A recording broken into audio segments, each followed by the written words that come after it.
Bonjour à tous. Alors voici la correction du cuisinière que j'avais proposé aux élèves pour dimanche dernier, que nous avons corrigé aujourd'hui, mercredi 8 avril, en classe. Alors, 8 x 9, 72. Quand on se trompe sur cette question, eh bien on se hâte de télécharger, si on a la chance d'avoir une tablette, l'application Christophe Auclair de Dijon qui s'appelle Défitable et on révise ces tables. Le deuxième, 29 égale quelque chose fois quelque chose. Alors, ici j'avais choisi volontairement un nombre premier. 29 est un nombre premier, c'est-à-dire qu'il n'apparaît que dans la table de 1 et la table de 29, ce qui est le minimum vital pour un nombre d'apparaître dans la table de 1 et dans sa propre table. Il faut d'ailleurs que ces deux tables soient bien distinctes, ce qui fait que le nombre 1 n'est pas un nombre premier lui-même. Alors ici, si on voulait des entiers, on avait un seul choix possible, à l'ordre près, c'était 1 et 29, donc 29 égale 1 fois 29 ou 29 fois 1. Vous pouviez aussi choisir des nombres décimaux. Certains élèves ont choisi par exemple 100 fois 0,29. Et puis quelques élèves aussi ont choisi 2 fois 14,5. Ok, tout ça c'est bon. Je vous avoue que j'étais plutôt partie sur 1 fois 29, mais vous faites vraiment comme vous voulez du moment que votre égalité est juste. La troisième question. Alors, nous avons travaillé sur les compléments à 10, 100, 1000. Et donc à la dizaine suivante, à la centaine suivante, au millier suivant. Ici, il me faut une unité pour arriver de 3499 à 3500. Il me faut donc 5 centaines de plus pour arriver à 4000. Ce qui signifie qu'il me faut ensuite 3 milliers pour arriver à 7000. Un quart de 36. Alors le quart de 36, c'est le résultat de 36 divisé par 4. Combien de fois y a-t-il 4 dans le nombre 36? 36 c'est 9 fois 4, donc 9. Question de conversion. Alors, 50 litres. Le 0 ici marque le rang des unités du nombre 50 et aussi le chiffre de l'unité litre. Alors litre, décilitre, centilitre, millilitre. D'où l'intérêt de connaître par cœur la succession des unités de mesure. 10 jours et 10 heures, combien ça fait d'heures? Un jour, c'est 24 heures. 10 jours, ça va être 24 dizaines d'heures, c'est-à-dire 240 heures. 240 plus 10, 250 heures. Pi est environ égal à ce que je vous ai indiqué là, c'est une valeur approchée elle-même. Quel est l'arrondi de pi au dixième près? Alors, le chiffre 3 marque le rang des unités. Le chiffre 1, celui-ci, marque le rang des dixièmes. Je veux un arrondi au dixième près. Je regarde ce qui suit. Ici, j'ai un 4. 4, c'est dans la première moitié des 10 chiffres. Donc, je vais conserver 3,1. Certains élèves ont écrit 3,10. J'ai considéré que c'était juste, puisqu'ils ont compris l'idée et ont éliminé à partir du chiffre 4. 20 nounours en guimauve coûtent 8 euros. Combien coûte 30 nounours en guimauve? Alors ça, c'est une question à laquelle vous devriez être habitué maintenant. 30, c'est 20 plus la moitié de 20. C'est 20 plus 10, c'est 10, c'est la moitié de 20. Du coup, le prix, ça va être 8 plus la moitié de 8. 8 plus 4, 12 euros. 10% de 130. Calculer 10% d'un nombre, c'est calculer un dixième de ce nombre. Un dixième de 130, c'est 13, parce que 130, c'est 13 dizaines. Alors ça, c'était mieux. La question 10, j'étais plus satisfaite cette fois-ci, comme quoi la travailler entre-temps, c'était une bonne idée. Un nombre entre 2,99 et 3. Alors justement, 2,99, vous pouvez aussi le voir comme 2,990 ou encore 2990 millièmes. Et 3, c'est 3000 millièmes. Donc par rapport à des millièmes, en fait, je me place entre 2990 et 3000. Alors vous avez différents choix possibles, hein. Par exemple, voilà, 2998 millièmes, ça marche. 2991 millièmes, ça marche. Si vous préférez, 2,9905, c'est-à-dire 29 905 10 millièmes, ça marche aussi. Voilà, bon, la plupart des élèves ont mis plutôt ça. Alors, dans la question 11, il s'agissait de déplacer au sein d'une même colonne les étiquettes pour qu'elles soient face à des étiquettes qui indiquent le même nombre, en fait. avec une autre écriture. Ici, 0,04 c'est 4 centièmes. 4 centièmes c'est 4%. 10 fois plus petit que 4 dizaines. 4 dizaines c'est 40. 10 fois plus petit que 40 c'est 4. De toute façon, 10 fois plus petit que 4 dizaines c'est 4 unités. 10 fois plus grand que 0,4, 10 fois plus grand que 4 dixièmes. Donc 4 unités. Là, c'est déjà bon. En revanche, ici, 4 millièmes et 4 dixièmes, ils sont inversés par rapport à ce qui est en face, donc je vais le placer, par exemple, comme ça. Évidemment, l'ordre importait peu. Ce qui compte, c'est la correspondance. Que vaut 0,5 heures? Alors, 0,5 heures, ça ne vaut toujours pas 50 minutes, ni 25 minutes d'ailleurs, je lui dis 25 minutes cette fois. Une heure, c'est 60 minutes, donc 0,5 heures, c'est la moitié d'une heure, et donc 30 minutes, la moitié de 60 minutes. Je parcours 2 km en 15 minutes. Quelle est ma vitesse, en fait? Alors, ma vitesse, c'est le nombre de kilomètres que je parcours en une heure. Combien une heure compte-t-elle de paquets de 15 minutes? 15 minutes plus 15 minutes, ça fait 30 minutes, ça fait une demi-heure. 30 minutes plus encore 30 minutes, ça fait une heure. Ça veut dire que dans une heure, il y a 4 paquets de 15 minutes. Donc, 4 fois 2, 8 km par... Oh là là, j'ai écrit n'importe quoi. Pardon, je me suis trompée de case. Ici, 8 km par heure. Vous pouvez le voir différemment, vous pouvez vous dire, alors, je marche 2 km en 15 minutes. Je remarche 15 minutes, je fais 4 km. Et du coup, j'ai marché 30 minutes. Bon, bah clairement, j'en suis à la moitié, il va falloir que je fasse encore la même chose. Le périmètre d'un carré de côté 13 cm. Alors, un carré de côté 13 cm, bah, il a 4 côtés égaux. Donc, 13 cm x 4. Alors, comment le calculer facilement? On a vu que le quadruple, c'est le double du double, de la même façon que le quart, c'est la moitié de la moitié. 13 x 2, 26. 26 x 2, 52. Alors, cette question-là, elle n'a pas été magnifiquement réussie. Voyons comment on doit s'y prendre. Ici, entre 2 et 3, qui sont deux unités consécutives, j'ai 1, 2, 3, 4, 5, 6, 7, 8, 9 intervalles.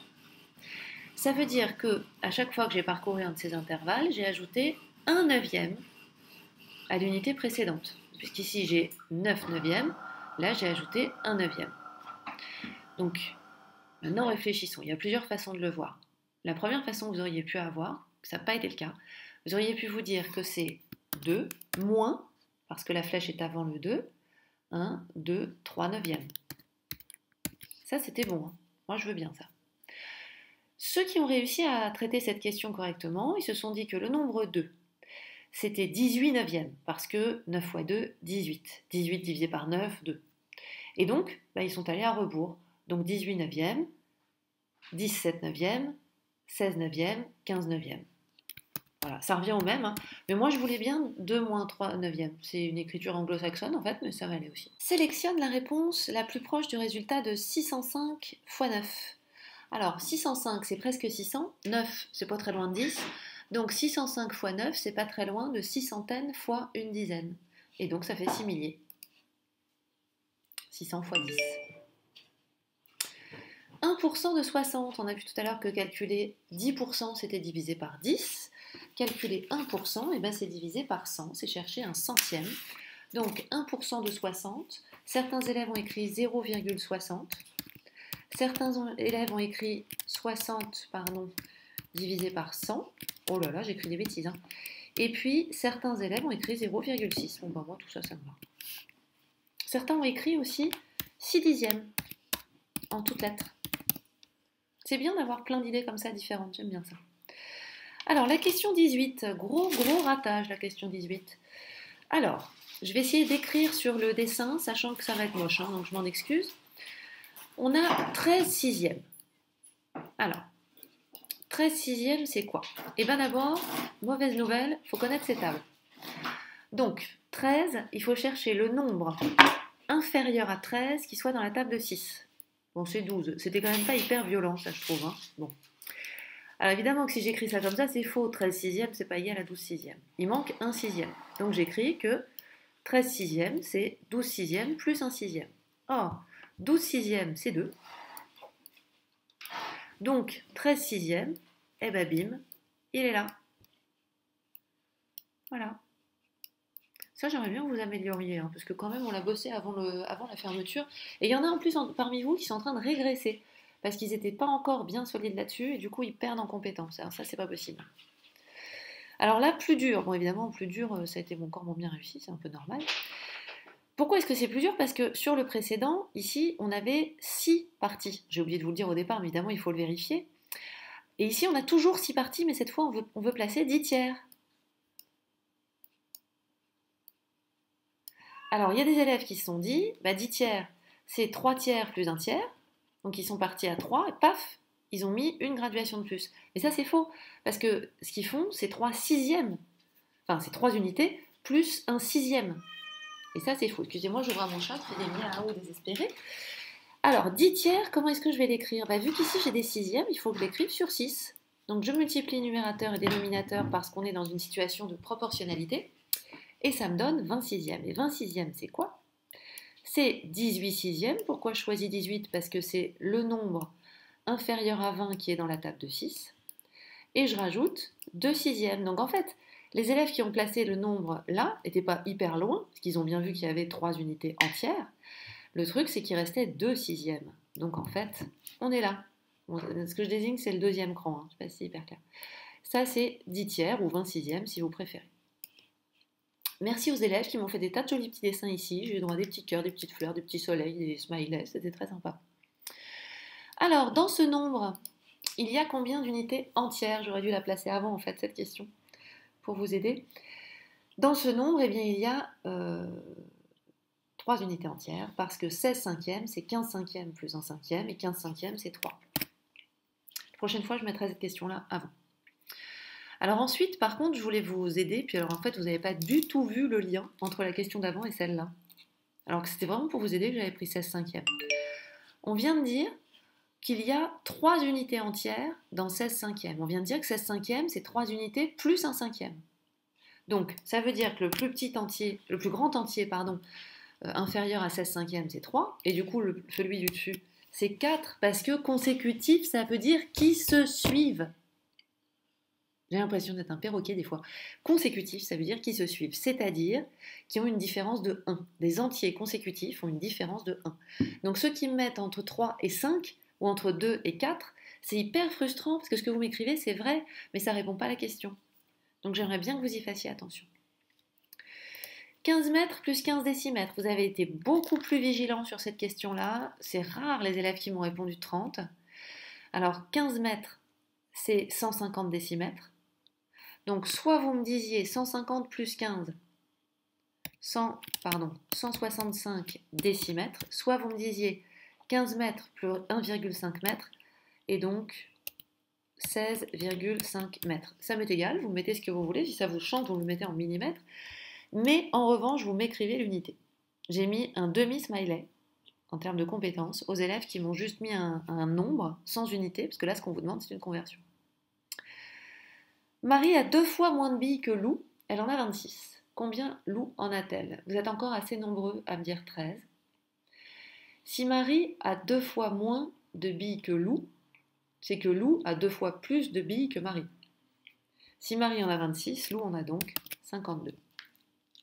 Vous noterez que là, j'avais repris 26 parce qu'on avait déjà pris le double de 26 quand on a calculé le périmètre du carré de côté 13.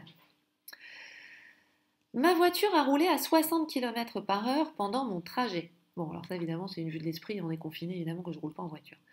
En 20 minutes, combien ma voiture a-t-elle roulé en kilomètres? Eh bien, 20 minutes, c'est quoi par rapport à 1 heure? Déjà, je vous rappelle que 60 km par heure, ça veut dire 60 km en 1 heure. Donc la question, c'est combien dans 1 heure il y a de paquets de 20 minutes? 1 heure, c'est 60 minutes. Dans 60 minutes, combien je fais de paquets de 20 minutes? 3, parce que 2 fois 3, ça fait 6, parce que 20 fois 3, ça fait 60, parce que 20 plus 20 plus 20, ça fait 60. Donc, je roule en fait ici 1/3 d'heure. Je vais donc faire une distance 3 fois moindre. 60 divisé par 3. Ah, je suis encore dans la case précédente. Ça fait 20 km. Alors, il y avait une autre façon de le voir qui me semble assez simple. 60 km par heure, c'est 60 km en 60 minutes. Donc en fait, ça fait 1 km par minute. Donc s'il y a 20 minutes, il y a 20 km. Moi, je trouve ça très économique comme façon de voir les choses. 25 fois 40. Alors là, je comptais sur le fait que vous savez par cœur que 25 fois 4, c'est 100. Donc 25 fois 40, c'est 100 dizaines. Et 100 dizaines, c'est un millier. Un nombre premier est-il toujours impair?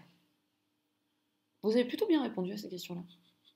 Eh bien non. Pourquoi non? Parce que le nombre 2 est le seul nombre premier pair, puisqu'il est dans la table seulement de 2 et de 1. Un petit complément à 1. Ça, vous n'aimez pas trop ça, les compléments. Alors, ici, moi, je vous conseille de le voir en termes de centièmes. C'est comme si vous faisiez 100 centièmes moins 63 centièmes. De 63 pour aller à 100, alors il ne faut pas 47. Hein. Il y a quand même tout un tas d'étourneaux qui continuent à me dire ça. Ceux qui font ça, je vous rappelle que vous cherchez le complément à 10 de 3 et le complément à 10 de 6. Vous oubliez que c'est un nombre qui est constitué de ces chiffres avec un lien entre eux. Et donc, il y a des histoires de retenue. Quand j'ajoute 7 à 63, je me retrouve à 70. Il faut donc que j'ajoute 3 dizaines et pas 4 pour me retrouver à 100. Ça me donnait donc 37 centièmes, ou si vous préférez, 0,37. Je regarde un film qui dure 1h52 et il reste 57 minutes. Depuis combien de temps est-ce que je regarde ce film? Bon, bah déjà, il ne me reste pas d'heure entière, hein, parce que 57 minutes, il ne va pas me rester d'heure entière. Alors, comment faire? 57 minutes. Pour aller à 1 heure, il me faut 3 minutes. Pour aller à 1h52, il me faut donc 3 minutes plus 52 minutes. Donc, tout ça, c'est des minutes. Je vais mettre ma petite parenthèse ici. Et donc, ça donnait 55 minutes. Voilà. Je pense que c'est pratique comme ça.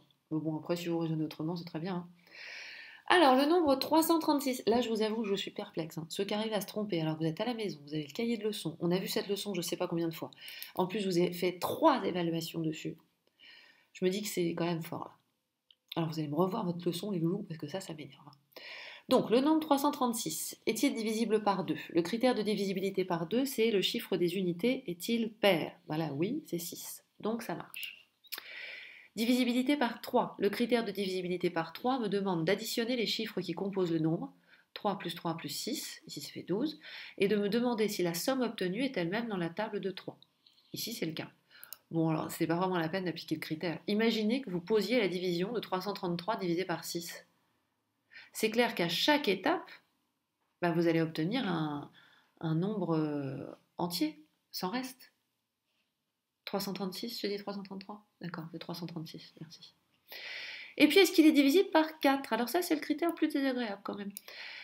Pour la divisibilité par 4, je vous rappelle qu'il faut regarder le nombre formé par les deux derniers chiffres, c'est-à-dire par le chiffre des dizaines et celui des unités. Ici, 36. Si ce nombre est lui-même dans la table de 4, là c'est le cas, parce que c'est 4 fois 9, dans ce cas-là, le nombre de départ, 336, est divisible par 4. Je vous rappelle pourquoi ce critère, c'est très simple en fait. C'est que 100, on l'a rappelé tout à l'heure, c'est 4 fois 25. Donc une centaine est toujours divisible par 4. Donc quand je regarde si un nombre est divisible par 4, de toute façon son nombre de centaines est divisible par 4, il n'y a que le nombre composé par dizaines d'unités qui m'intéresse et qui est discriminant par rapport à ça. Et puis la dernière question, alors là vous allez faire attention, beaucoup d'entre vous, vous avez perdu des petits smileys là pour pas grand chose. Bon alors déjà, je ne compte pas le nombre d'élèves qui n'ont pas bien compté le nombre de cases bleues. Vous avez été très nombreux à me dire 45 ou 65. Bon, faudrait peut-être le faire une fois qu'on a déjeuné puis qu'on s'est réveillé un peu, ça. Parce que là j'ai combien de lignes? 1, 2, 3, 4, 5. Sur combien? 2, 4, 6, 8, 10. Et j'ai aussi 10 colonnes. Donc manifestement, 10 fois 10, j'ai 100 cases. Donc ça veut dire que ici, jusque là, j'ai 50 unités. Et puis j'en rajoute 5. Alors pour ceux qui ont vu 55, malheureusement, il y en a pas mal qui se sont arrêtés là.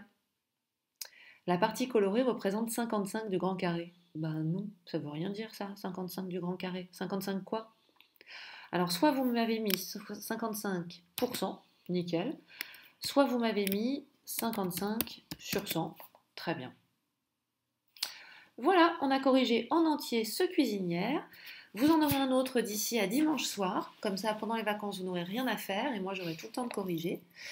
Et n'hésitez pas à re-regarder cette vidéo pour les questions sur lesquelles vous êtes trompés, de façon à vous améliorer. À bientôt!